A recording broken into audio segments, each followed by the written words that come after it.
మంధని దగ్గర సుందిళ్ళని ఒక క్షేత్రం ఉంది. ఆ సుందిళ్ళ క్షేత్రం కూడా అంతే.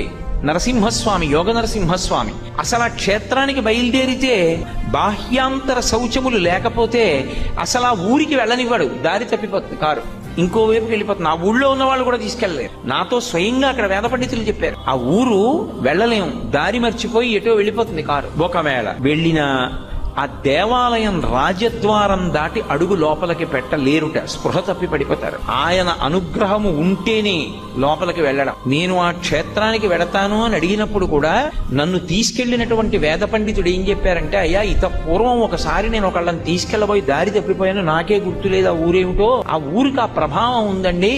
మిమ్మల్ని నరసింహస్వామి అనుగ్రహమించి దర్శనమివ్వాలనుకుంటే గుళ్ళోకి రాణిస్తాడు, లేకపోతే రానివ్వడు. అర్చకుల్ని కూడా రానివ్వడు. అది విచిత్రం. అర్చకులు కూడా పడిపోతారు అక్కడ. శౌచం లేదనుకోండి లోపలికి రానివ్వడు. అనుగ్రహం